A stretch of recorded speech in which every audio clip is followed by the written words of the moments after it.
On this special edition of Falmouth in Focus, we'll bring you the year in review as we feature our favorite stories from 2016. From a high-tech hybrid ferry to an ancient Polynesian sailing canoe, from farm animals in East Falmouth to therapy dogs at Atria, we've got what impacted residents and the highlights of the big events of the year. All this and much more on this edition of Falmouth in Focus.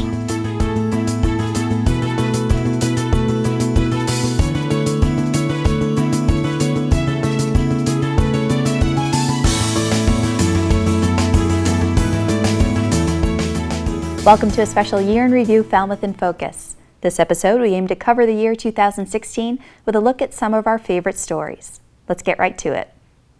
In this first block, we'll feature 3 stories: Serenity Farm, a local organization dedicated to the care of animals that might otherwise be euthanized, a unique and popular flipbook exhibit at the library, and Freedom Rose, a project aimed at teaching rowing to service members, veterans, and their families. Let's first learn about Serenity Farm from its founder, Ann Jennings.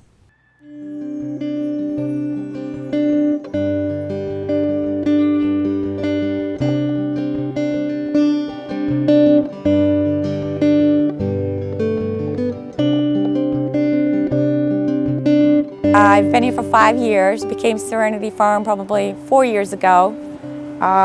It's kind of taken off. We started in March fostering for Peace for Animals, and it's now turned into dream come true, fostering, rehoming, rehabbing, involving the community in what we want to do. We have a mama goat, Pearl, and her 2 little babies who are down there nibbling on the camera, Wreck-It Ralph and Jimmy Brown. We have 3 turkeys, an ancient rabbit. I have no idea how many chickens, about 20 ducks, pigeons. We have 3 mules, 2 miniature mules, a pony mule.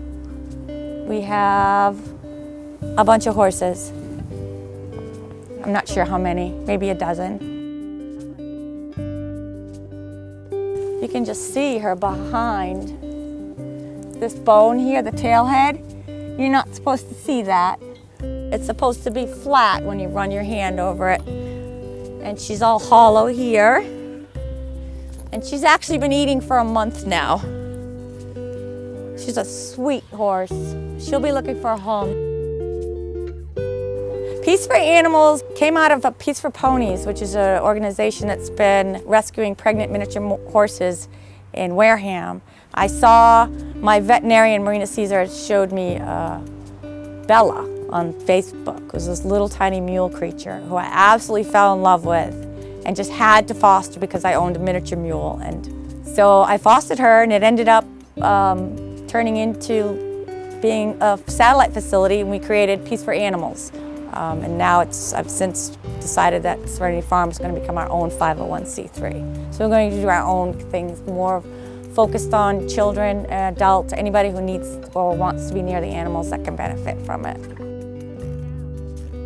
I'd like to get in touch with people who know of children who could use a place like this to come, maybe spend some time with the animals. So maybe counselors or teachers or somebody who's really experienced in that would be willing to help us, guide us towards that direction, because that's really where I want to go. And I don't want to charge for these programs. I want them to be accessible and free. So that's the goal, is rescue some humans and horses at the same time.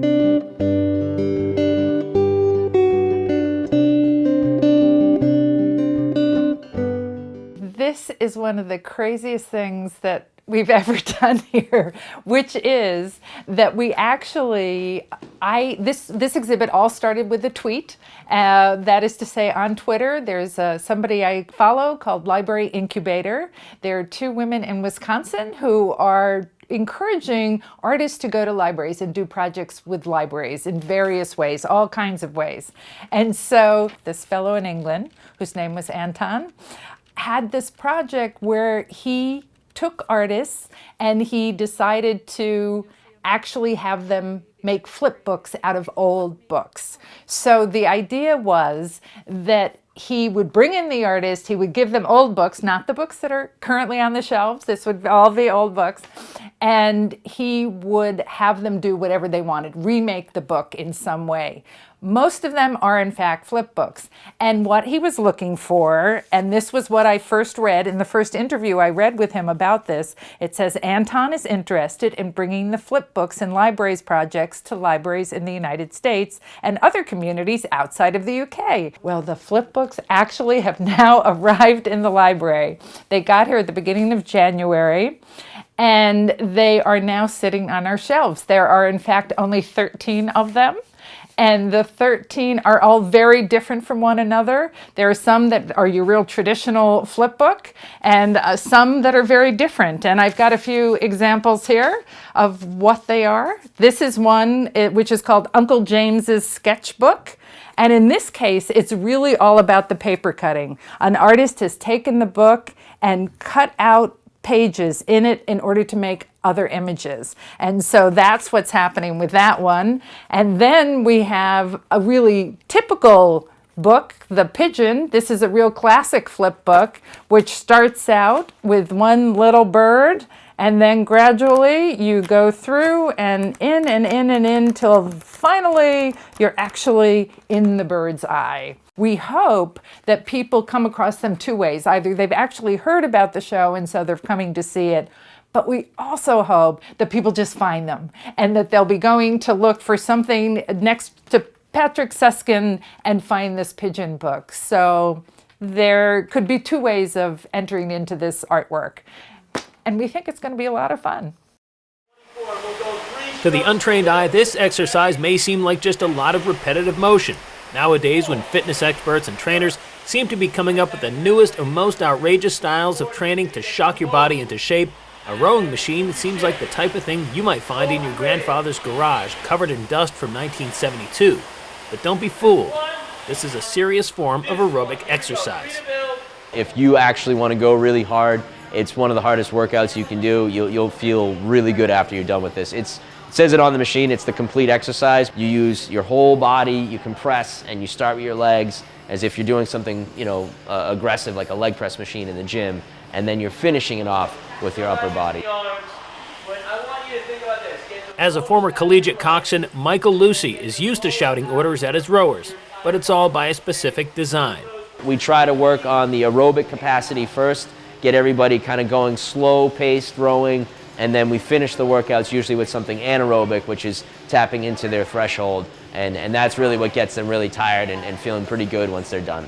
If you haven't heard of Freedom Rows, it's because it's a relatively new venture, and this group here is the first of its kind on Cape Cod. Freedom Rows was started by U.S. Rowing, which is the governing body of rowing in this country, and they worked in conjunction with the Department of Veteran Affairs.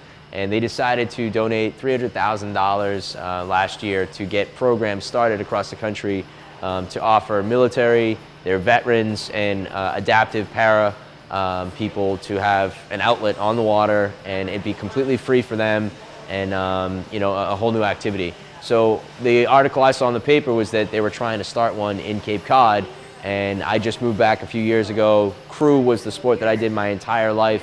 I coached at the Division I level for 10 years, and I just came back, and then I saw this as a good opportunity to get back into rowing and kind of get rowing going in this area and also do something good in the process. Sarah Smoot first heard about this program when she read a flyer for it on Otis Air Force Base. After several classes, this military spouse now serves as the group's de facto PR person, at least through social media. We started up a Facebook page. It's Freedom Rows Cape Cod. Fairly new, has only about 30 people or so on there, but it's just a way for us to connect with the community and show them what we're doing, what we hope to do. We posted pictures. We recently were just gifted an 8-person boat from MIT, which is really awesome. So we were able to post pictures of that. We're going to be going to Tabor Academy. They've been wonderful to lend us time in their indoor rowing. So we're going to go there, start practicing rowing there. So we'll upload some video and stuff that. We hit the water come late March, and then before we know it, we hope to be on the water competing. Freedom Rows Cape Cod meets here at the Recreation Center on Tuesday and Thursday nights between 7 and 9 p.m. And when they finally hit the water, anyone is welcome. With our program, the message is everybody gets a seat in the boat. And we have about a handful of small boats right now, and we're in the process of getting an 8-man boat The Massachusetts Institute of Technology actually donated an 8 to our club recently, and we're going to be getting that soon. So anyone that shows up this spring when we get on the water is going to be able to get out in the boat, learn how to row, and get a workout into it just like we're doing indoors right now. Reporting from the Gus Canty Community Center, I'm Brian Sullivan for Falmouth in Focus. If you'd like to learn more about Freedom Row's Cape Cod, their frequently updated Facebook page is under the same name.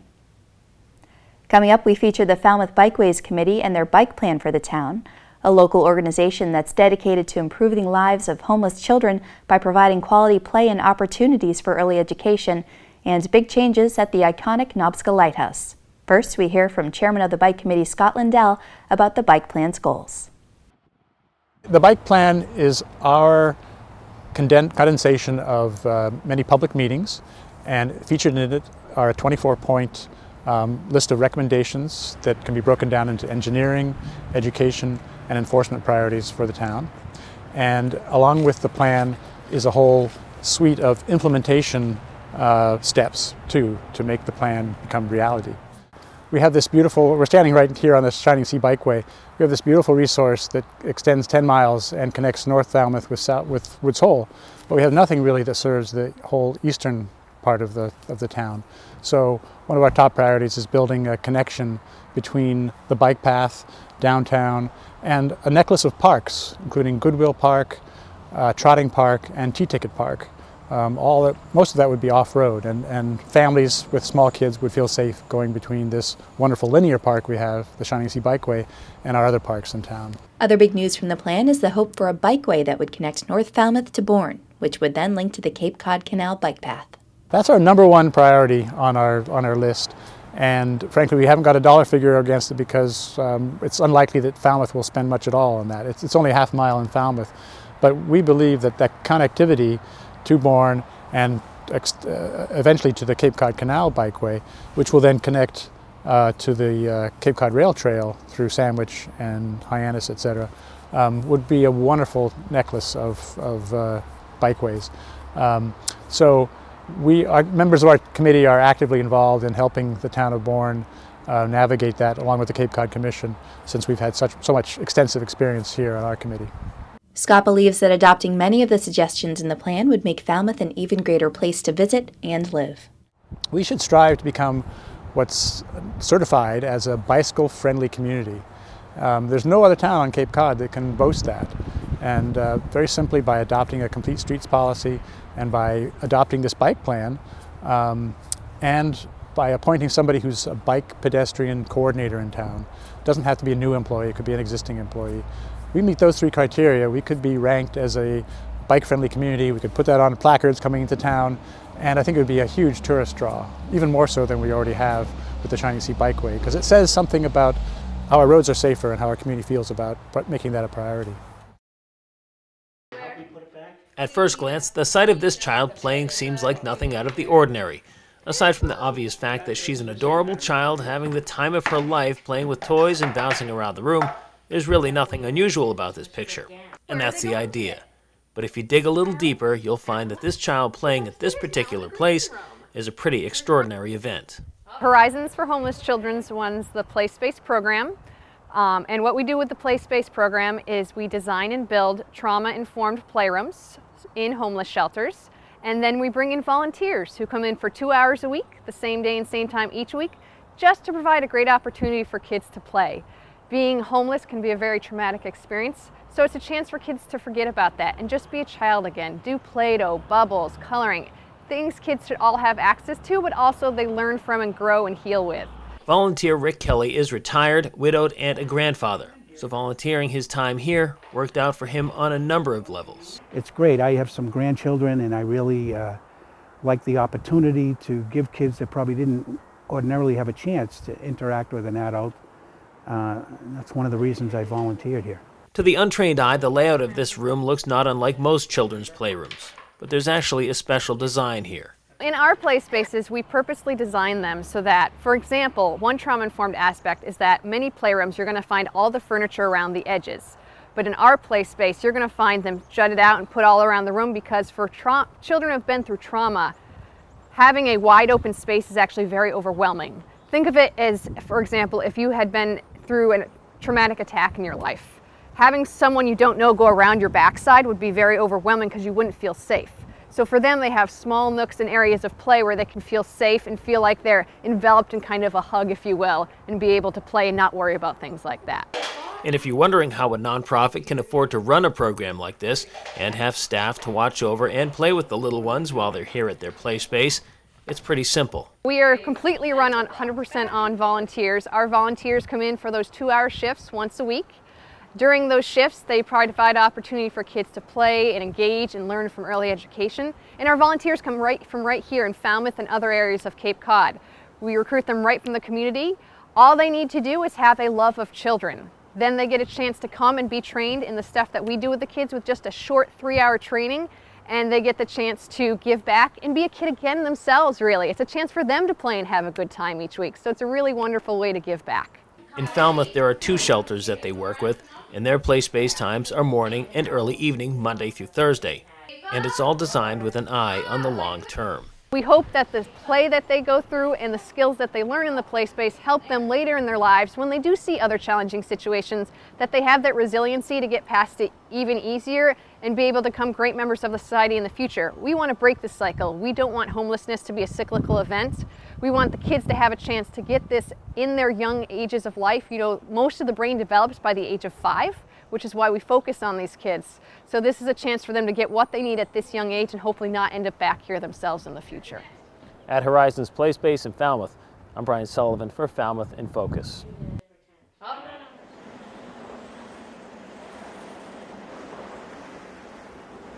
Well, it's just extraordinarily gratifying and so indicative of what Falmouth's all about, that when the town had the opportunity to apply for a license to operate and oversee the property here at Nobiska Light Station, that these 4 nonprofits stepped forward and indicated a willingness to work with us and create a new nonprofit group, the Friends of Nobiska Light, to run the day-to-day operations. It really speaks about what makes Falmouth great. Friends of Nobiska Light, a new nonprofit headed by Executive Director Catherine Bumpus, was created to act as stewards of the lighthouse. Nice to give a formal start to this arrangement because we've been working on it for so long, and now we are actually at the point where we are taking over responsibilities. But we've been talking about it for a long time within the community, and now that we are actually responsible, it is good to get our feet on the ground and say we're starting here and now, and we're all coming together because this is going to be a huge community effort for everybody involved. Handing over the keys of the lighthouse was Captain John Conratowicz of the United States Coast Guard to Falmouth Board of Selectmen Chairman Doug Jones.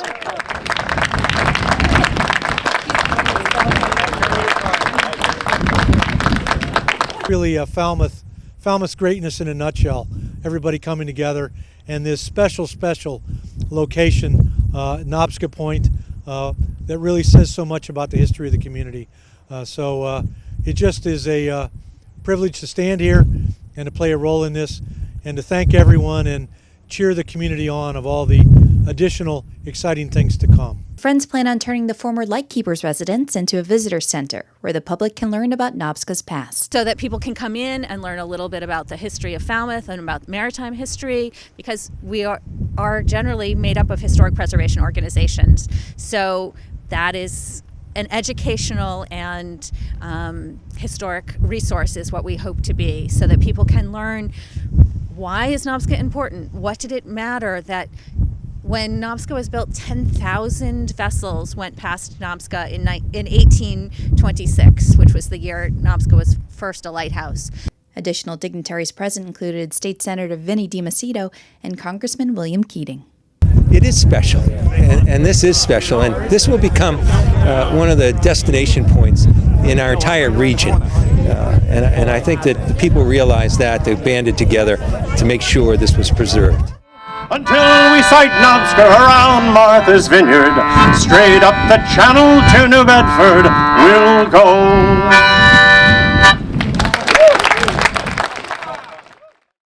Nobiska's actual light and foghorn continues to aid mariners and is controlled by the Coast Guard, but all other upkeep falls on the Friends of Nobiska Light. If you'd like to learn more about the Friends, their website is friendsofnobiska.org. During each episode of Falmouth in Focus, we feature 3 takeaways from town government meetings as a form of public service. Our government coordinator, Jeff Wyman, put together his top 3 takeaways from the entire year. So there's construction going on in several main areas of town right now. For the Little Pond Sewer Service Area project, we're installing sewer mains in Route 28. We're starting at Sandwich Road, and we will be closing down about 200-foot sections of Route 28 from now through Memorial Day, until Memorial Day. And as we move along, we will open up the stretch of road behind us. The other area that we're working in right now is on Mara Vista Avenue. We started at Mara Vista Avenue at Randolph Street, and we are again closing down 200-foot sections of road south on Mara Vista, south of Randolph. We will continue for the next approximately 5 weeks, starting before or ending before Memorial Day at Iroquois Street, where it intersects Mara Vista. So we did have Spring Bars Road and Randolph Street closed for a number of weeks for sewer construction, water main installation, and paving, but that has now been completed, and Spring Bars and Randolph roads are fully paved and are open, and that is one of the main detour routes around the Route 28 construction area and Mara Vista Ave construction area. This work is necessary to install the sewers for the Little Pond Sewer Service Area. This project and the work that's going on right now will provide sewer service for all of the businesses and residences along Route 28 and Mara Vista. Hello, we're at the site of the new water treatment plant for the town of Falmouth at Long Pond. My name's Steve Rafferty, and I'm the town's water superintendent. We are roughly 70% of the way through the project, and we're 70% complete. The project consists of a raw water pump station down on the shores of Long Pond that pumps water up to the building behind me. Over the last year, we've placed about 9,000 cubic yards of concrete. We're doing our last concrete pour this week. We've put up the building. We've put up the masonry block on the exterior. Hope you like the look of the building. We're hoping it lasts for as long as the old treatment plant, which is over 100 years. That's our intention. We're currently moving from the concrete and building phase of the job into the electrical and instrumentation phase of the job. Have a large group of electrical engineers working on the site, wiring up equipment, pulling wires, and getting ready to energize the plant. When the plant's completed, we'll be able to make upwards of 8 million gallons of water a day. As we make the clean water, we store it in an underground tank over here to my right, and we then pump that finished water up to the finished water tanks in town. The algae and anything we filter out of the water, we gather and discharge to a couple of large lagoons that'll be over on that side of the site, and that's allowed to dry out, and every couple of years we'll scrape up whatever we have and dispose of it as some form of a carbon resource, whether it's in Massachusetts or to one of our neighboring states that has a use for that type of carbon source. We're looking forward to bringing the plant online, testing and starting up over the holiday season, and we're hoping to be able to put water to the system as early as February of next year, at which time I think we're going to have the best quality water of any treatment plant in Massachusetts, if not all of New England. And I'm sure you're looking forward to it as much as I am. Hi, I'm Jim Fox. I'm on the EDIC, the Economic and Development Corporation, Industrial Corporation for the town. We've been working on this landfill project for about 5 years. It started off with a memorandum of understanding so we could study it. The selectmen gave us the time to do it. We evaluated all other kinds of uses, and we came up with the solar project. It's solar on the landfill. We developed specifications for it, put it out to bid. It was a competitively bid project, and Citizens Energy was the best bidder that we had. Citizens Energy is owned by Joseph Kennedy, and they take a lot of their profits from this and turn it back into donations to help people with their energy problems. So we thought it was the best possible solution for us.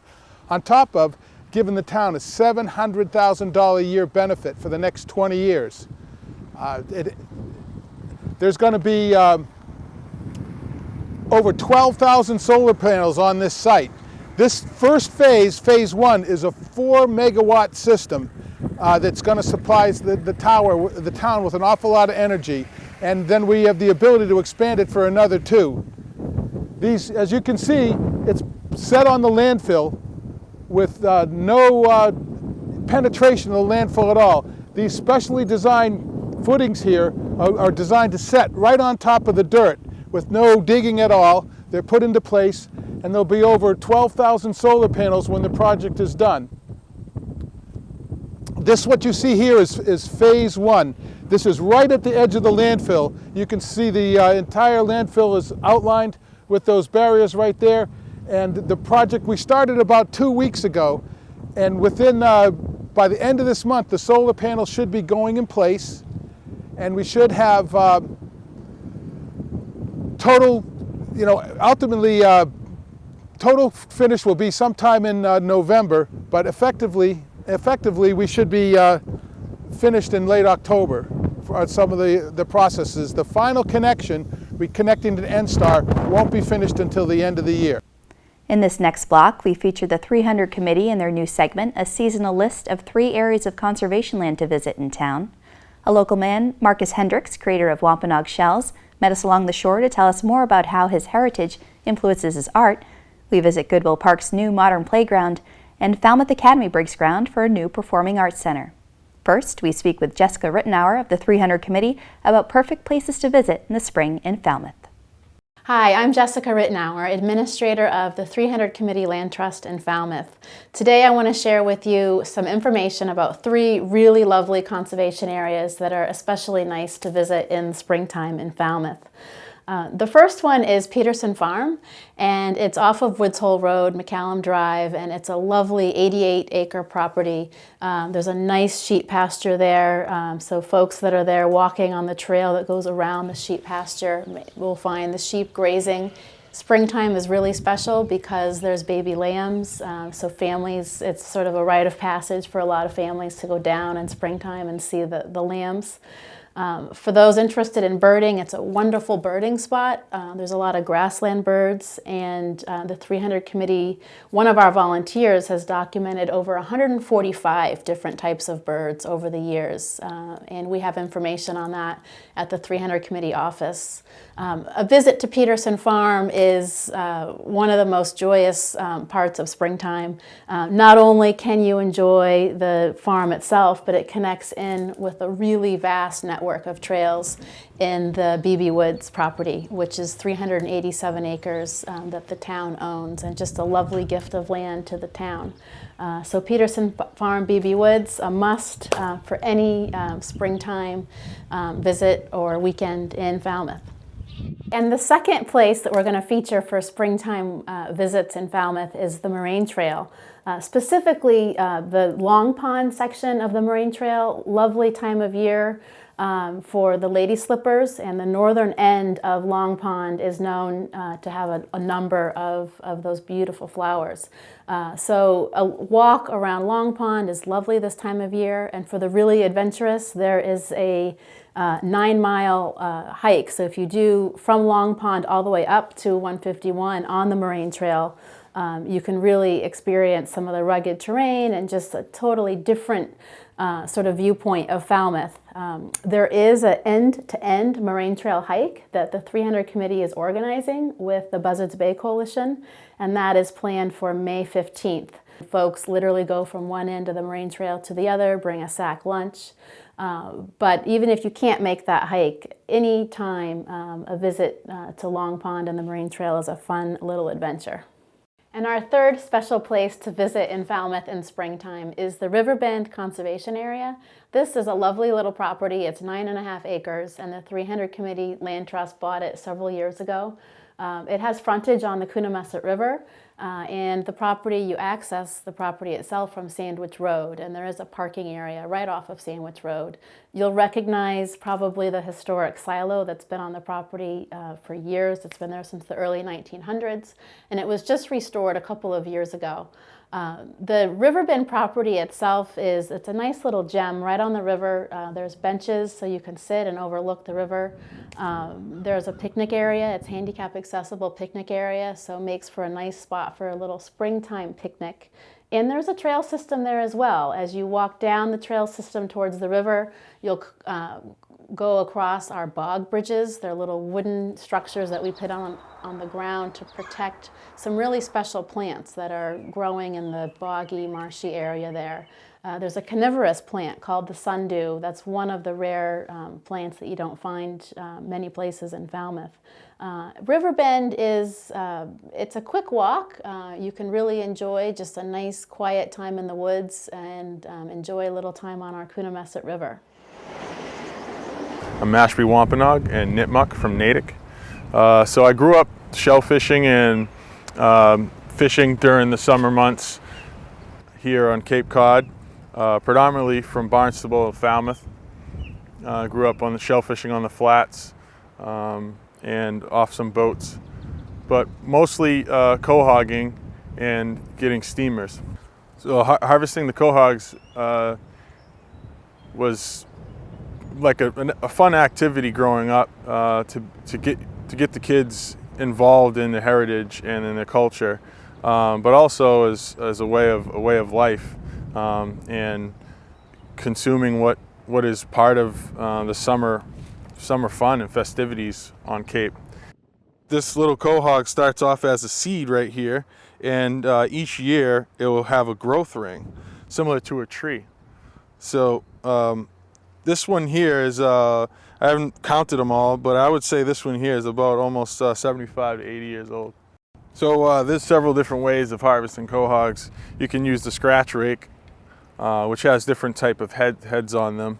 I prefer just this scratch rake here. It's really easy to maneuver, lightweight, and you can actually use different techniques as well. The basket, I put a floating device on it, just a noodle. And then also you clip on using the rope, clip it onto your waist and the basket so it doesn't float off on you. As I was making the quahogs, I was fascinated with the color and the hue of the purple hue of it. I had reached out to family members in the tribe and asked them, how to make the jewelry, how to make such a nice craft out of it. So you have to use protection. That's the first thing, because working with the dust from the quahogs, you can get really sick, and it also will clog up your lungs and things like that. So it has to be done in with water, underwater, and so you use a wet saw or a wet wheel, and you grind off the shell surface to create any type of object that you want to get. Sometimes you can draw on it, sketch on the outside, and then use the table saw, the wet saw, to design it. While I'm out there, I'm thinking about the different ways and many ways that I incorporate the shell and not letting it go to waste. I use 100% of the shell and the quahog meat in my way of life, in my business venture. The quahog meat is used for the stuffed clams, and the quahogs itself, the purple part, is used for jewelry, and the byproduct of the white part of the shell is also good for chickens, and you can give those to chicken for chicken feed. The quahog shell is it's one of the thickest and durable shells in the ocean, and it's one of the biggest parts of Cape Cod and the Mashpee Wampanoag tribe and other local tribes, because it's so durable and it supports the whole community.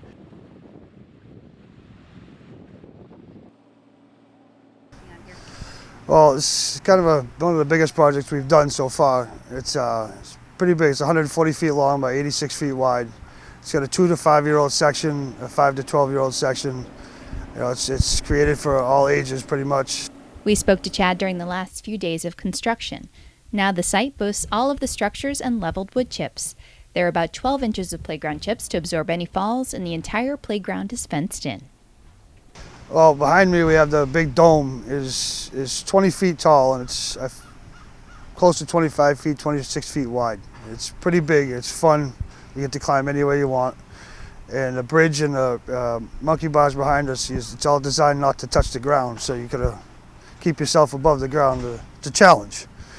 You know, and then we got a bunch of supernova that you spin, and it just spins you out of control. It's really fun. Well, the 2 to 5 year old sections, it's got a lot of different. It's a lot lower, a lot easier for them to maneuver on, and it's not anything where they can't hold on to it. It's designed so they can keep themselves from falling. It's got nets to climb on. It's really fun. It's really fun. It's got horses over there you can swing on and all kinds of stuff. It's fun. It feels good. I've done a lot of them. I've done every school in town, and the enjoyment I get out of it is watching all the kids play on it. You know, as soon as I open it up, they go out and they have fun. They watch us build, especially at the schools. They watch us build them from start to finish, and they've had a blast watching us, and I have a blast playing on them. That's my enjoyment, is watching all the kids.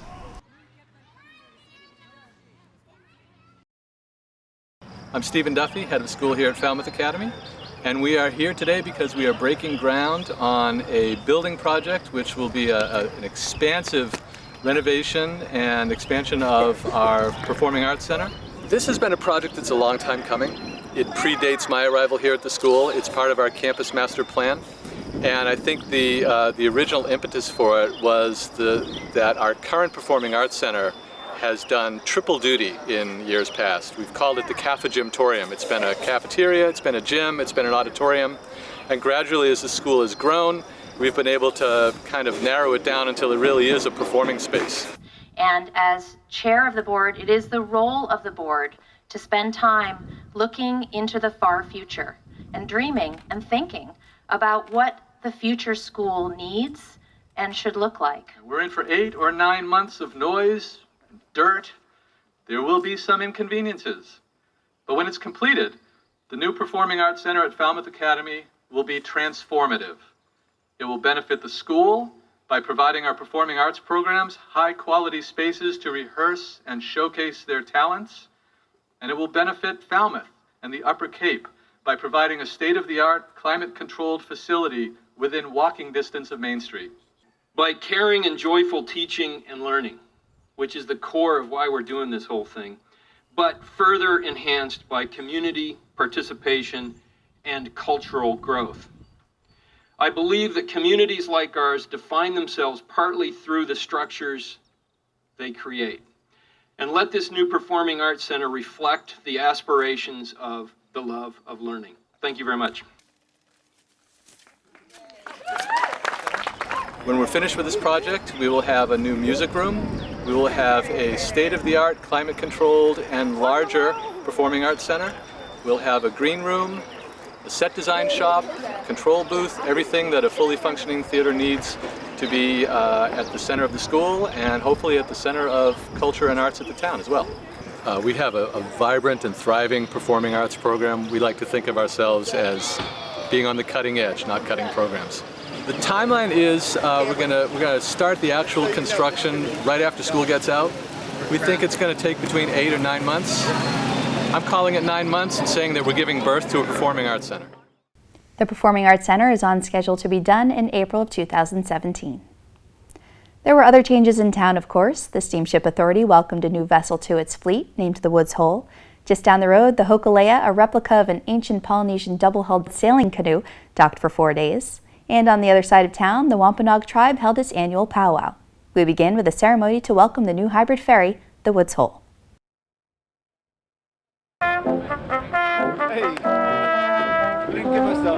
Obviously, since the steamship port opened up in Oak Bluffs, the ridership has just been climbing and climbing, and the Woods Hole will be the primary vessel servicing our community, and it's set up to bring freight and passengers in a way that we've never seen before. And the town of Oak Bluffs, everyone knows, has been undergoing quite a renaissance of late, and adding the Woods Hole to our steamship dock, I think, is going to be tremendous for our community.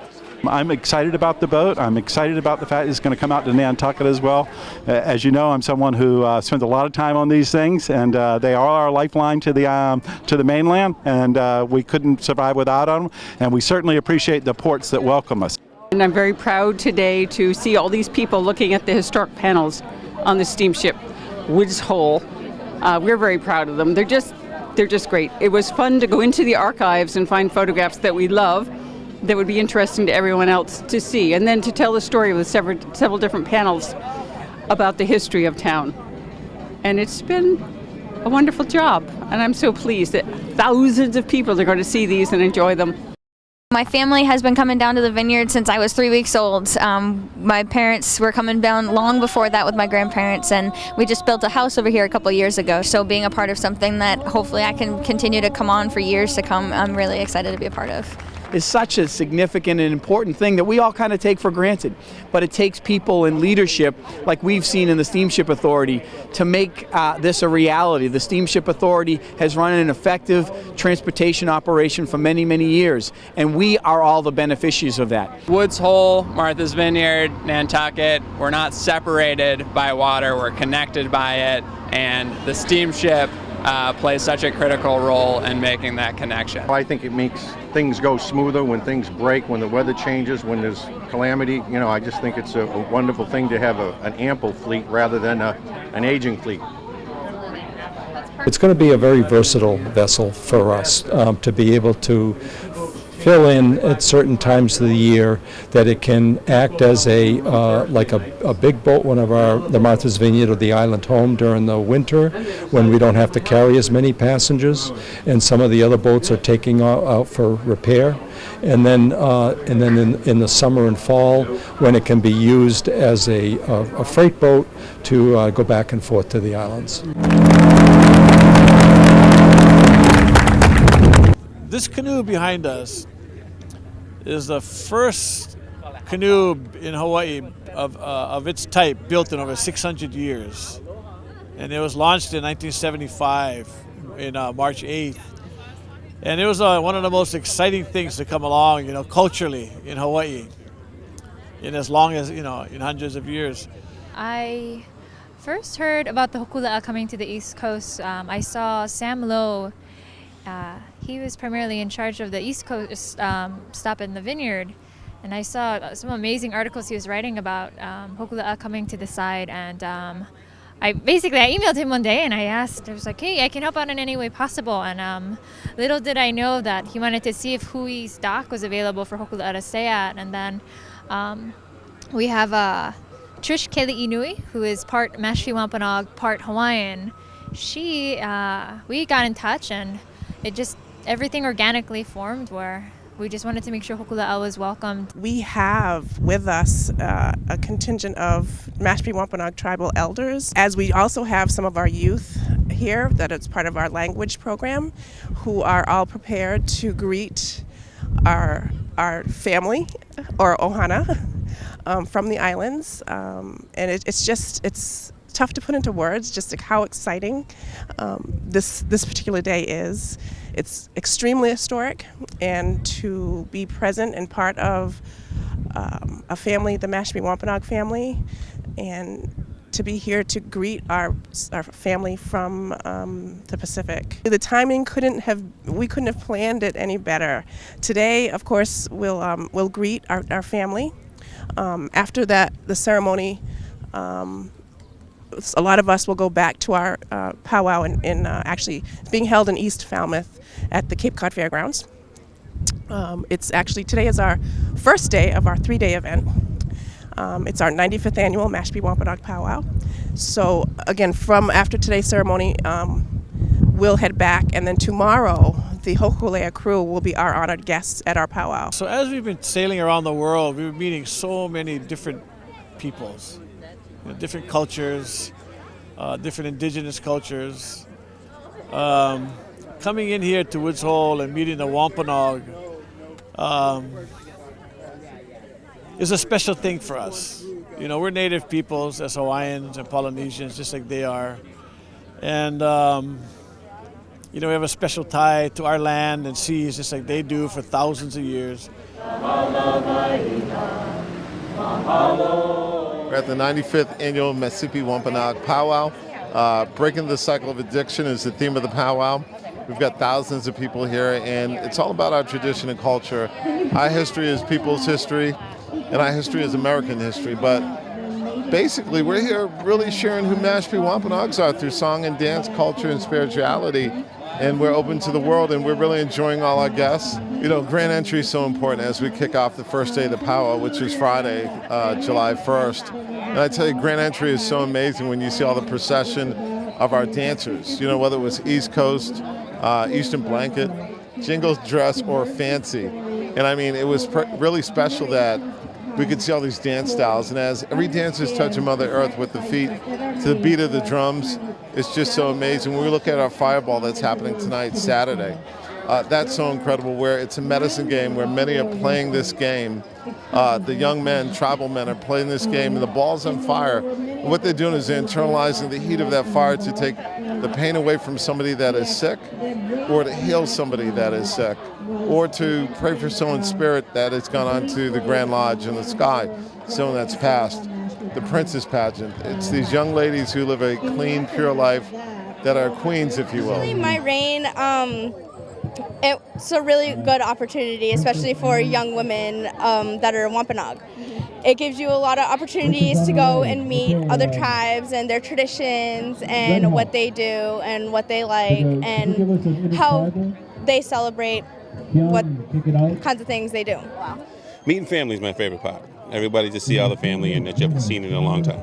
Yeah, for me it's a coming together, you know, with family and friends and, you know, to socialize and share, you know, your regalias that you've been working all year and just being together, you know, all the hugs and kisses, and it's just a beautiful, happy time. And then there's Fireball, which is such good medicine, like I get shaky just thinking about it. I'm a fancy dancer, so yeah, I made everything by myself, leggings, moccasins, and it's to represent, you know, flight, light, like a butterfly. So it's really fast and it's fun. It's my favorite dance style.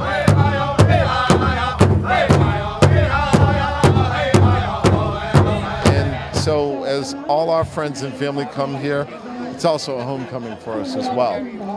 So the 3 days are incredible, and the dance competition is so important, as the many dancers with their regalia that they've taken so much time to put together their beautiful regalias, to dance the various dance styles that they dance, and to perfect that dance to the heartbeat of the drum is just so amazing as well. And the key point here is that we still remain here, we still live here, and we're still representing our Mashpee Wampanoag culture, heritage, and spirituality. So Talia, this powwow is very special. Once a month, Ryan Collins of By Fishing Cape Cod gives us some great information about fishing on the Upper Cape, where to go, what was biting, and what to use. Here's a compilation of his catches over the last year.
Look for more from Ryan in 2017 as he continues to bring us his expertise on the local fishing scene.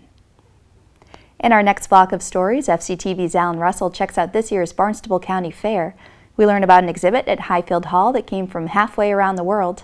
The Cape League Baseball Falmouth Commodores wrap up their impressive season, and we get a recap of 2016's Falmouth Road Race. We'll start with a fun look at the Barnstable County Fair. Hi, we're here at the Barnstable County Fair, here for all the fun, the rides, the games, and of course, the agricultural stuff. This is the agricultural fair, that's where it got its start. And now you can see all these other new exhibits becoming a part of it. So let's go take a look and see what's around.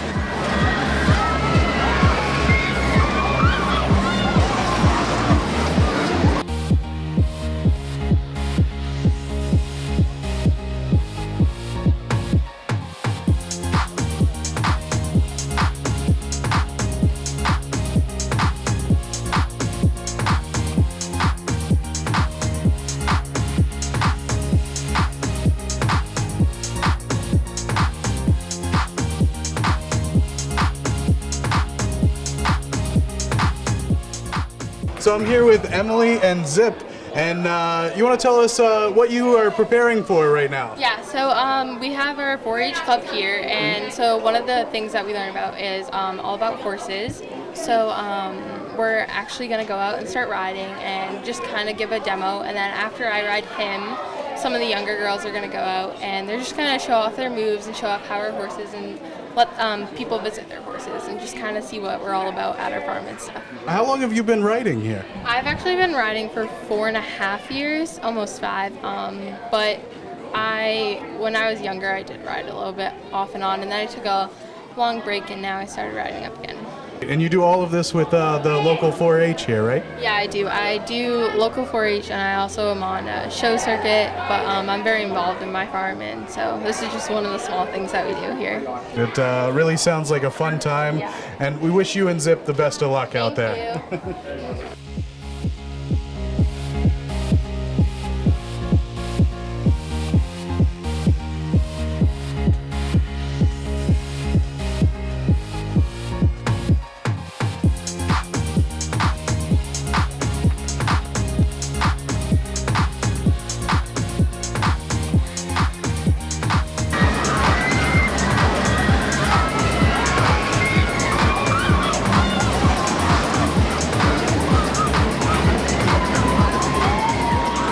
So I'm here with Foster in the poultry barn, and we're going to talk chickens. So can you tell me, who do you have here with you? I have one of our chickens who we actually hatched with one of our silky chickens, and we got him, hatched him last year, and he came this year. He is a Old English. Well, he's absolutely beautiful. The coloring, I mean, he's so soft. We have the chicks right behind us, and you want to talk about how those came in? The chicks actually came through the mail. They were stuck in the mail for a little bit, but thankfully they all made it, and they're a day old when they shipped them, so they're probably like 4 days old, 2 days old, and they are just so young that being handled so much, it kind of wears them out, but that's why we have so many so everyone can hold one. And they're absolutely adorable. They seem to be the biggest attraction here. Yes, everyone likes to come in every year and hold one and take pictures with them. And at the end of the fair, you can actually come by and start your own little group by buying some chickens. I noticed there are a ton of all sorts of different adult chickens here. So they're all different breeds and hens and all different kinds from all different people, all different breeders who have brought their chickens to show. And there's a judge who comes in and judges them.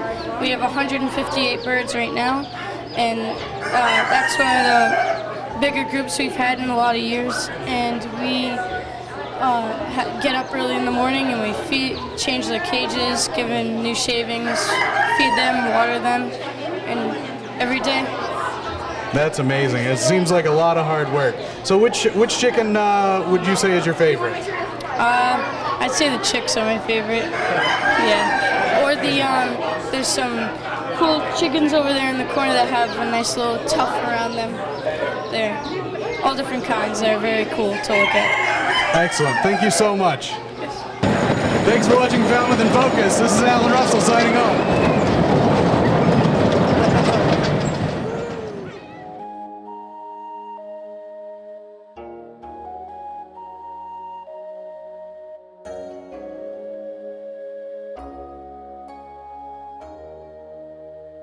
I'm Annie Dean, Director of Programs and Exhibitions here at Highfield Hall, and I am so pleased to introduce you all to Kanreke, a 60-year journey. This exhibition, which actually begins right out here on the grounds of Highfield Hall, is a print show that's been going on for 60 years in Japan. It's traveled here to the United States for the first time in 10 years. The show only leaves Tokyo every 10 years, and 10 years ago it was at the Library of Congress, and 20 years ago it was at the British Museum. And now we are so honored to be offering up to our community this beautiful exhibition. So the College Women's Association of Japan has been creating this show for 60 years. And they started as a fundraiser. It started as a fundraiser after World War II and to support women, Japanese women, traveling to the United States to be educated. It was created by alumni from Mount Holyoke College, and here it has been 60 years that they have been raising money for not only scholarships, but also for other relief projects, particularly a relief project they started for the people of Fukushima after the disaster there. We have over 220 works on display here at Highfield, which is a huge number for us. On average at a show, maybe we would have maximum 90 artworks, so it was quite a challenge to hang all these artworks and make the show approachable and not overwhelming for our visitors. The artwork came to us in one giant crate from Japan, and they all came flat. None of them were matted and none of them were framed. And so we started in January accessioning in the work and then getting it to the framer, then bringing it to get measured, and then bringing it back for safe storage, and then taking it back to actually get matted and framed. So it's been a 4-month process for us. Along with information about the College Women's Association of Japan, we also wanted to offer an opportunity for our visitors to learn how prints are made and about the different kinds of prints. So here we are in what we're calling our education room, and you can see that we have a table here that actually has lithostones and woodblock prints and intaglio methods and screen printing methods on display and available for you to gently touch them and get an idea about how prints are different. Along with that, in the background, we have a display that's provided by the College Women's Association of Japan, and it's called Hands-on Art. And it is something that they have developed to allow visually impaired people to have an opportunity to experience art. And if you come here to Highfield, we have lots of information that explains that to you. And if you're visually impaired, you can ask for me to come down and I'll show you how it works. So we had so many beautiful artworks that came into this exhibition. I was determined to show every single one of them. So as you can see, we're using every nook and cranny here at Highfield. We've installed track lighting down some of our side hallways, which are actually fairly intimate spaces to see the artwork. The show remains on view through September 14th. However, we'll have a large number of the works here all the way through October 31st. There'll still be a lot to see.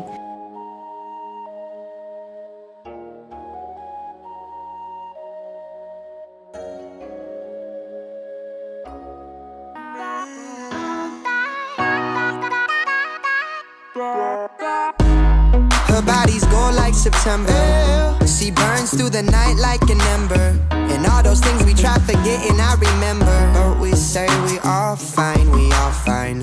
Sunny day dreams and we up now. Vodka lemonade, I serve it up, it goes down. 75 degrees in a dope sound. All you need to live fine, to live fine. And so we say goodbye to the 2016 summer and the Commodores season. They fall in Game 3 of the Cape League Championship to the Whitey Red Sox by a final of 3-0. And Josh, it was close all throughout, but why couldn't they get back in this one? I think the balk early on in the game just sucked the life right out of this Commodores team. You look at it overall, Whitey only gave up 2 hits tonight. The bullpen was locked down for the Red Sox. A lot of strikeouts, and although Falmouth did work a lot of walks, not enough hits to keep those runners moving and to push runs across the board. Now, Chris, the team is saying goodbye as we speak. They're hugging host families. Tears are flowing. How have you seen this team evolve and kind of grow together over the summer?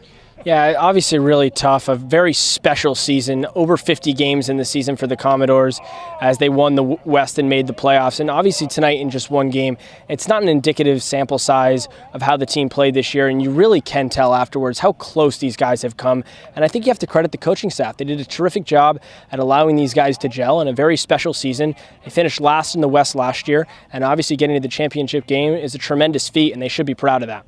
Now, we rarely talk about ourselves, but Josh, this has been an incredible summer for all of us in the broadcast team. What are you going to remember? I think overall it's just coming to the ballpark every day, watching the best college talent in the country take batting practice, for us to just come down and interact with them. They were so welcoming, so friendly, always cracking jokes with us. It was just a great environment for us to work in and something I'm never going to forget. Now, Chris, what's going to stand out for you as well? You know, on a similar note, I think it is just coming to the field every single day. It's a great experience to be around the team, and it's really the coaching staff that will stand out to me. Coach Trundy sets a terrific example, and it makes our job really easy and, more importantly, very fun. And I think interacting with the players and being able to just call baseball and be around a sport that we all love on an everyday basis in front of a beautiful Cape Cod sunsets, it's really just been a terrific summer, and I know that it will be one that we'll never forget.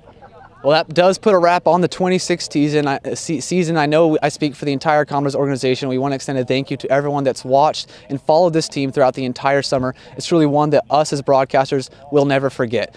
And with that, for the entire broadcast team in Pat's Loft, our videographer right behind the camera right now, Cam Segru, our social media, Kara Peterson, digital writer, Alex Schley, our PA announcer, Brandon Ball. He is Josh Hess. This is Chris Pichet, and I'm Blake Bernard, and we say so long to a memorable 2016 summer.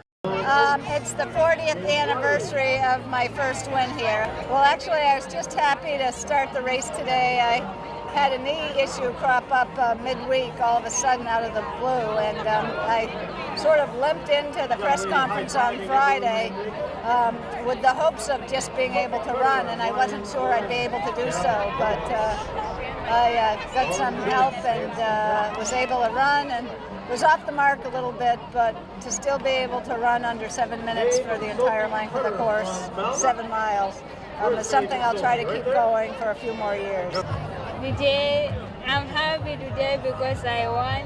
I want to thank God because He gave me victory today to win this race. It was my first time, but I thank God and my coach, and my family. Thank you. Falmouth is really good. People are very nice, familiar stuff, very nice people. Spectators are so nice, cheering for us from the beginning until the end. So I enjoyed it. I enjoyed being here. It's beautiful here. Just training a lot and going on the track and stuff because I love racing. She has fun with it. It's exercise for her.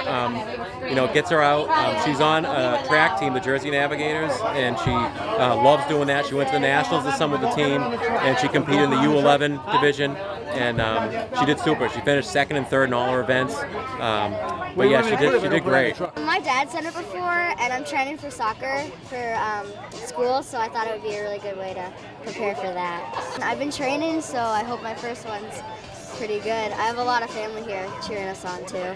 Actually, I enjoyed every step of it. It was this is probably the most enjoyable year for me personally. Enjoyed the breeze, enjoyed the sun, enjoyed the crowd, enjoyed everything. FCTV had the chance to cover all angles of Road Race Weekend. You can catch all of the stories on our website and YouTube channel. Just search Falmouth Road Race. The Falmouth Public Schools had their share of features on Falmouth in Focus, including a new playground at North Falmouth Elementary School, a trip for more than 50 AP Art and Literature students to Cuttyhunk and Penakeese Islands, and an obstacle that Nantucket Elementary School students had to face at the beginning of the school year. We'll begin with that new playground at North Falmouth Elementary. Welcome to the first official evening of our brand new playground at North Falmouth Elementary School. I really want to give a tremendous thanks to our PTO who did all the fundraising. I thought it would be at least a 2-year effort, but they wouldn't take no for an answer, and it was done in under a year, which is unheard of. So we're really, really appreciative to our hardworking PTO, all of you who donated to the project. We have a representative here from our DPW who is responsible for the installation of our playground, so a big thanks to the DPW. That was a tremendous cost saving to us, and they worked really hard throughout the summer to not only make the playground toys look great, but also the grounds around it, so we have a beautiful outdoor area for our students. And this will be here, we hope, for the next 30 years to serve the kids of North Falmouth. We're excited to have it, and we welcome all of the community to come out and play. Our existing playground was about 30 years old and could no longer be maintained, so the PTO undertook the task of fundraising to raise the money to get a new playground. And we raised approximately $170,000 starting in the summer of 2015. So it took us just about a year. This design was created, what you see behind us with the climbing dome, and then up on the hill behind us is what we used to call the big toys, and there's a climbing structure, slides, and then down the hill we installed a new swing set that has some more accessible swings and even basket swings that fit more than one child. So they're really updated toys, kind of cutting edge playground material, so it's very, very exciting. The kids love it. I love the new playground because little toys was like little and there were only a couple things to do. But now that it's bigger, more people will want to play on it. And I'm also glad about big toys because of the new swings. I'm happy that it's a new playground now because that old wooden one was so old. I like the swings at the other playground at Big Toys, and I really like all the spinning stuff because it's really fun. And the net is like really fun to play on too. I think it's really fun too, and I really like the dome part. I think it's really fun too. I'm going to look forward to recess. But we're here to see the creatures migrating through, and the students are taking notes on those things. They're writing about it. They're drawing the landscape. They're painting the landscape. And we're just trying to get them to experience a part of Cape Cod that you wouldn't normally see. I mean, I grew up in Falmouth, but I've never been to Penakees, and unless you get a chance to come out here, you wouldn't necessarily be able to see this kind of Cape Cod. The FEF has been key in so many of the projects that we've done over the years in getting the kids outdoors and getting them to look at nature and not at the internet for their sources. Mm-hmm. And that's an important way to learn things and to remember things. And one of the main reasons why we're here on Penakees is because of Louis Agassiz and his whole philosophy of study nature and not books, because it's important to actually physically look at something to reflect on it as opposed to reading about it or hearing about it or seeing it in a picture that you found on Google. It's just that it's not meaningful. It doesn't have any soul. I drew 2 landscapes because, well, I drew that one right like there because two were kind of from higher up points because I like the way that on both of them, the shoreline curved along with the sand. It looked almost like seas on both of them. It looked pretty cool. And then, the water's really clear today and stuff. So once you get to Cuddy Hunk, I'd say things start getting interesting. Just that Cuddy Hunk is pretty interesting, and so is Penakees. They're both really different, I would say. I chose to write about the one shorebird that I saw because I really wasn't expecting to see anything since there's not really many shorebirds out here right now. But I did end up seeing one when I was alone on the beach and everyone else had gone back, and I thought it was kind of cool that it was just me and the shorebird walking along the beach together since no one else had seen it. So I wrote about my isolated event with the shorebird and how I felt about that. I would have loved to have had this opportunity as a student at Falmouth High School to come out with one of my either art classes or English classes. I hadn't actually come out to the island until I returned from college. Was the first time I came out to Penakees.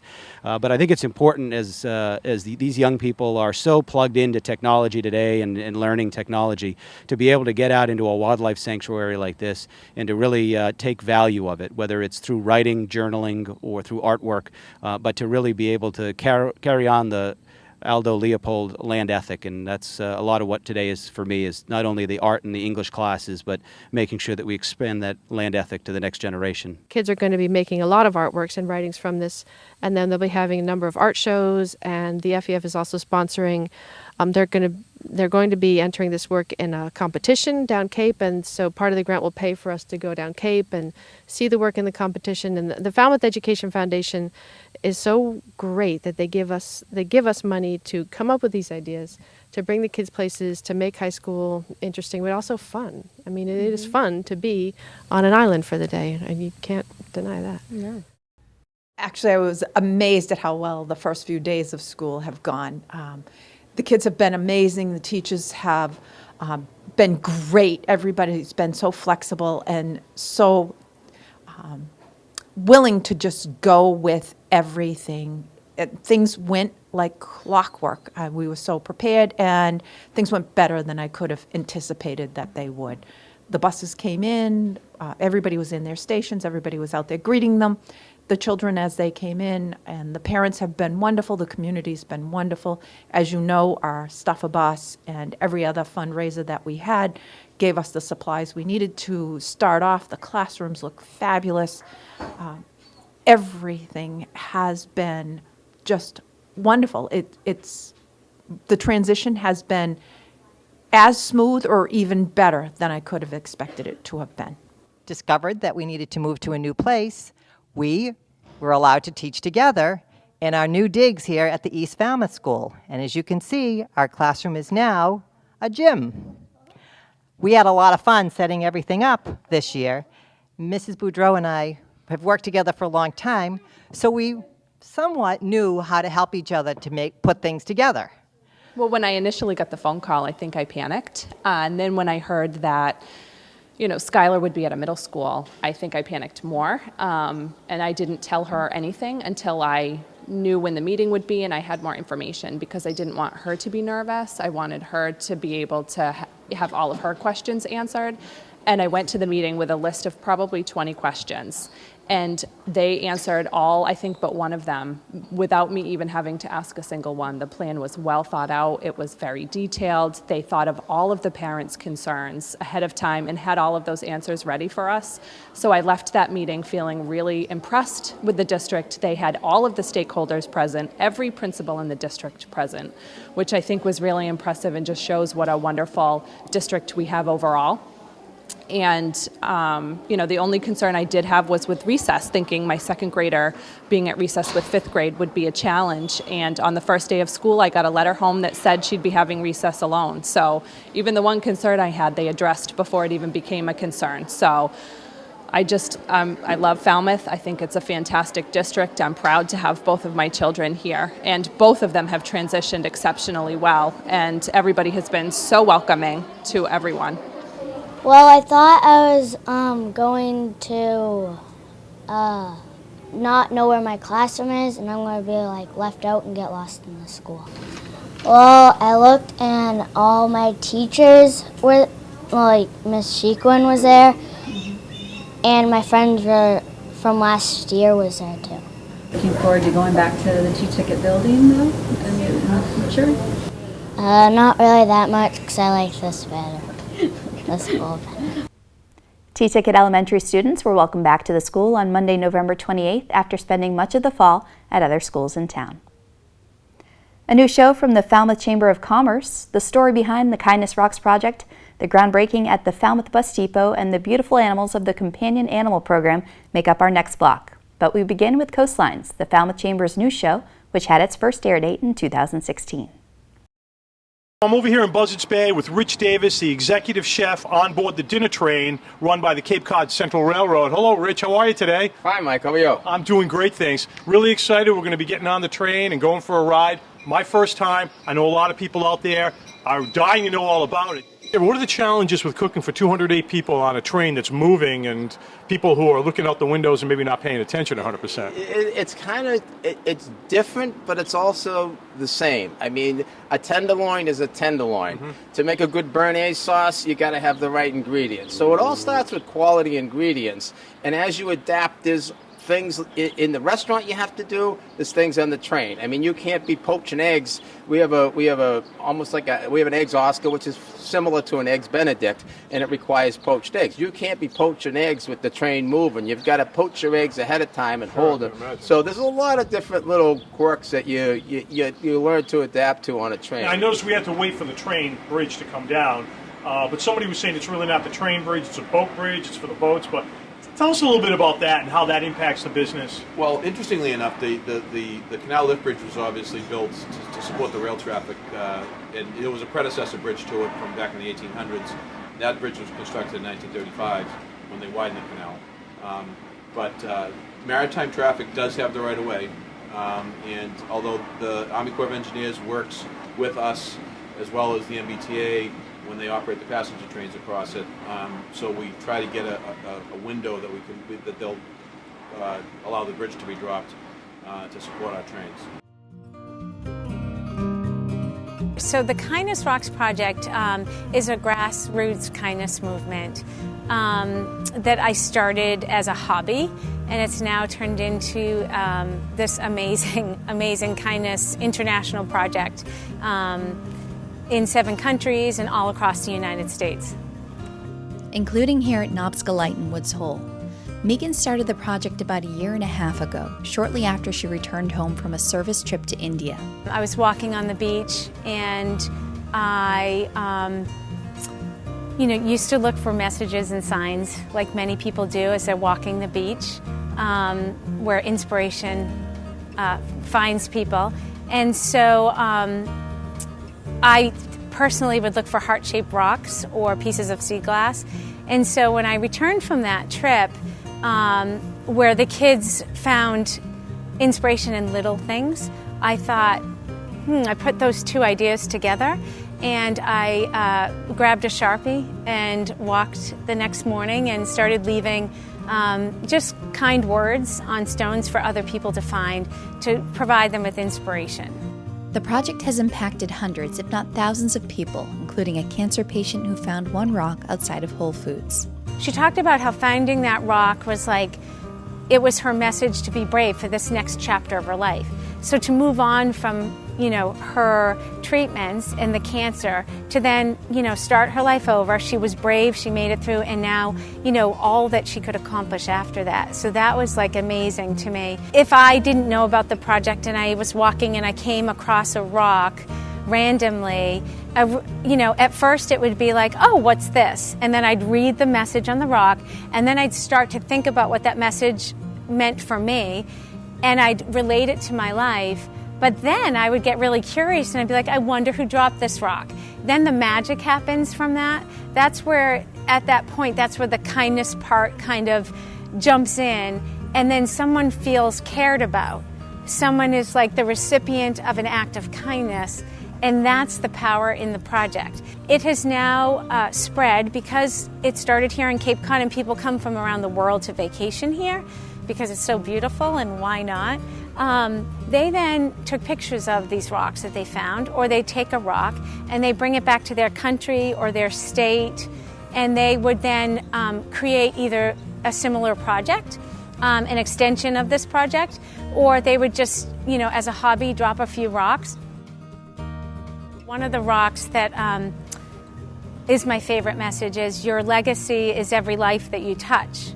And that was like, that message like just hit me, and I'm like, that's it. That's what it's all about, right? It's like, at the end of my life, what do I want people to, think of me? Did I make a difference? Was I kind? Was I caring? Touching another human, because that's what it's all about. Well, today is the groundbreaking for the renovation of the old Falmouth station, which is also known as the bus station now. And it's the beginning of a long process that we've worked on for the last 3 or 4 years. And we're finally there. Our contractor will start work later this week. Well, this is an historic building, so most of the work that we'll be doing is putting the building back into its original historical nature that it was when it was originally built. We're replacing windows, we're redoing the roof. We are repointing all the brickwork. We're doing some landscaping. We're going to put the canopy back on the front of the building, some new signage. So it's a project that's costing a little bit over $1.5 million. We should be done, depending upon the weather, this winter. We should be done this spring. When visitors come from around the Commonwealth, around the United States, and literally around the world. What this is this is the first step in a series of stages, which we hope will expand the sort of use of this station building. So on the left-hand side, there are a couple of thoughts on what might end up happening in future stages as far as the station goes, and then on the right, there's an actual rendering of the finished building with the buses in front. So that's the way that it's going to look. It's very exciting for us at Beacon to be down here. We worked on the library a number of years back and did the addition there, and I think that again, what's exciting is that it's a small building, but I think it's going to have a big impact. So we have a volunteer group called Companion Animals that comes in once a month, and they bring their dogs, and we do a pet therapy program. So the dogs go around and visit the residents, and it's a time for everybody to just enjoy the animals and have fun. Today we're going to have the greatest visit from service dog for Sador. They're so kind, and they come to bring you joy and peace. That's what they do to me anyway. I love that visit. I'm glad to be able to come here and see your dogs. All the dogs, yeah. I love them all. I love them so much. They're, like little kids.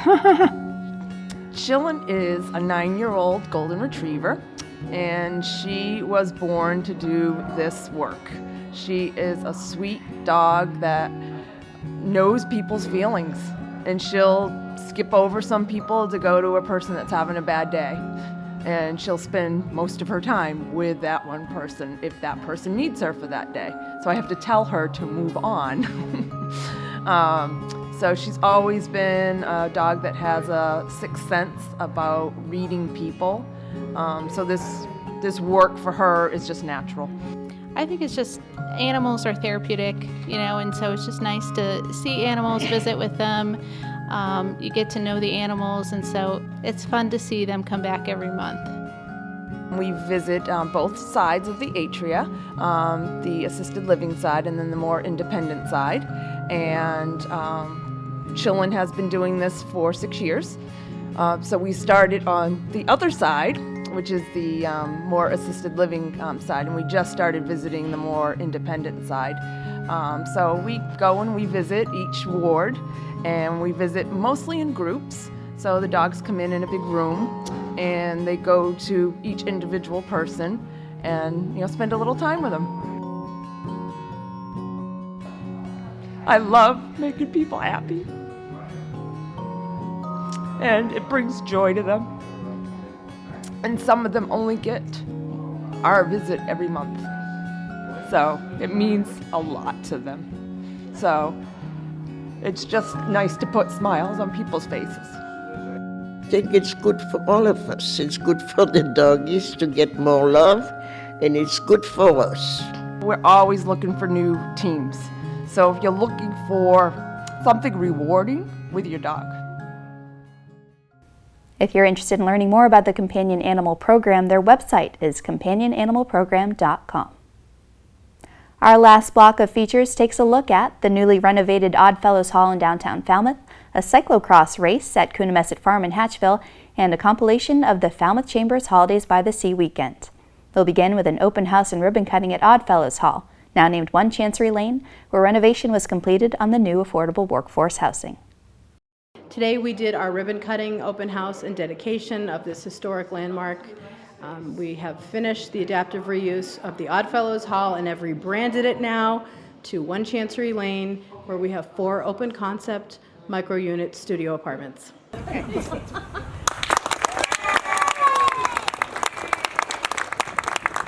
We took ownership last October in 2015, and here we are in November, so it's been about a 12-month period. We should have our occupancy permits any minute. We're expecting them on Monday, and And it's been a long haul, but we've had a ton of community support. We've been very, very fortunate and so lucky to live in such a great town. And this really is the thing that's unique about this project, besides that it's an adaptive reuse and we saved a historic structure that really has such an iconic street vista for so many of us who've lived in Falmouth. It really is a local project. So the only subsidy that was available was from the Community Preservation Act money, right? So those are local dollars. Our lender was the Cape Cod 5, so local lender, project team, architect, landscape architect, attorneys, engineers, all Falmouth businesses, my board of directors, and the various Falmouth committees and boards that supported us, and then Falmouth individuals.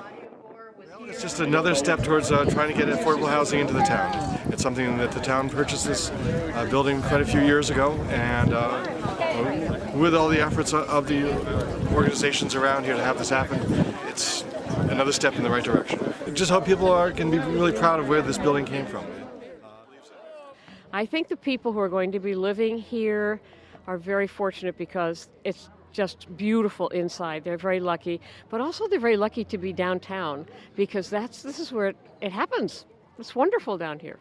Affordable housing is a real problem on the Cape, but what I love about this is that they took this derelict old building and it took a lot to renovate it, but they did, and it's even got solar panels on the roof, and they've just made this into a beautiful place for people. And you know, we had local businesses like Cranes who donated all the appliances, and it's made with recyclable materials as much as they can.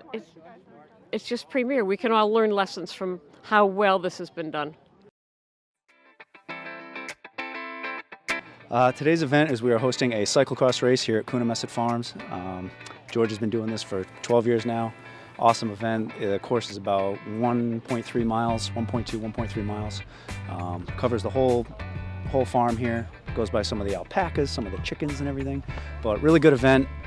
We have cyclocross races, and then at the very end we have a fat bike race. So the big old fat tires, the 3.8-inch wide tires, which is usually a lot of fun.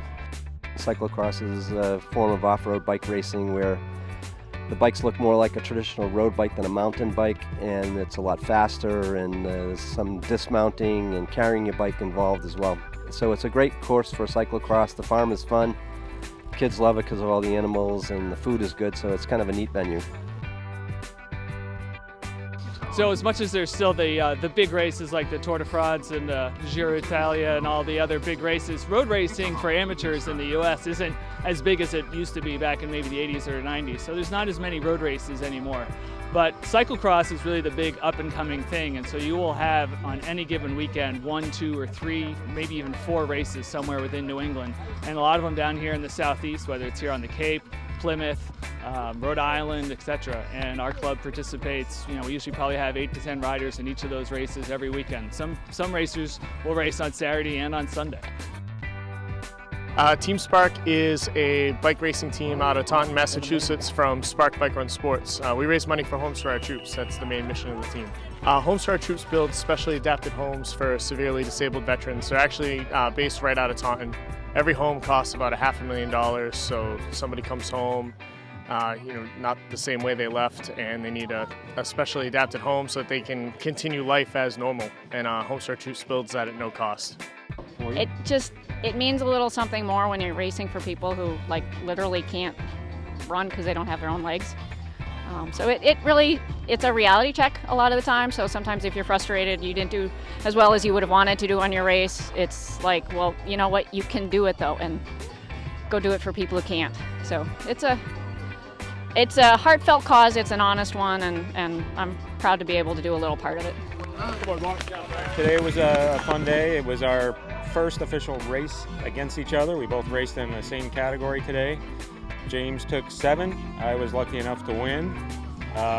Great day, beautiful day, great course. Had a blast. The course was, there were some fast sections and some technical sections, so you kind of had to be on the brakes a little bit, but the less you were on it, the faster you went, and it was good. A lot of turns, a little bit of climbing, some soft spots, but nice and fast. He'll beat me one day, but I'm not going to give in.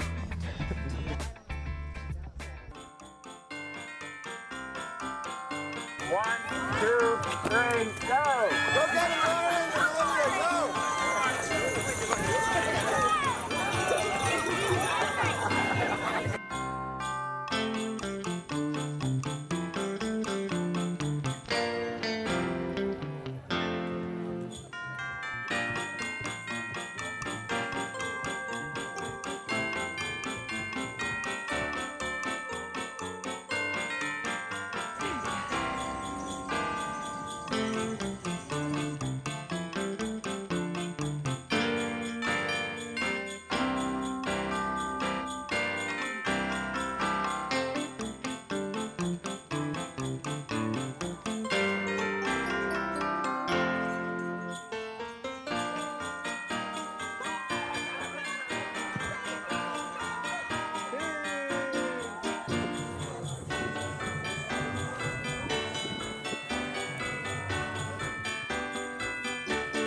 If you'd like to see the Christmas parade in its entirety, it's available on our website at fctv.org.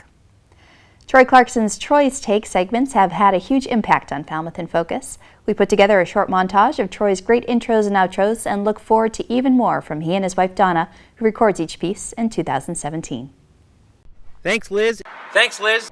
Thanks, Liz. Thanks, Liz. Thanks, Liz. Thanks, Liz. Thanks, Liz. Thanks, Liz. Thanks, Liz. Thanks, Liz. Thanks, Liz. Thanks, Liz. Thanks, Liz. Thanks, Liz. Thanks, Liz.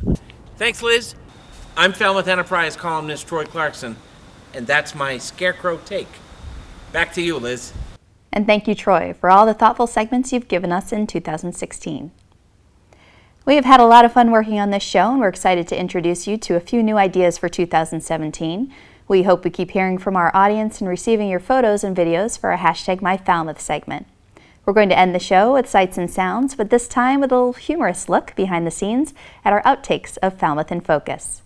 From everyone here at FCTV, we give you a heartfelt thank you and wish our audience a Happy New Year. We'll see you in 2 weeks for our next Falmouth in Focus.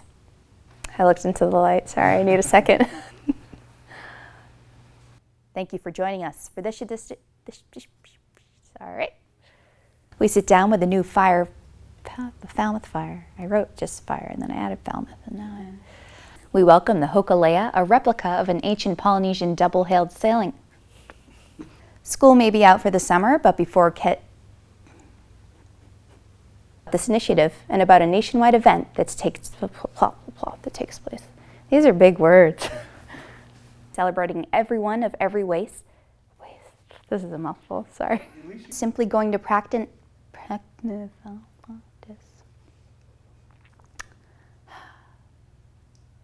Thank you to Michael Sperling for that piece.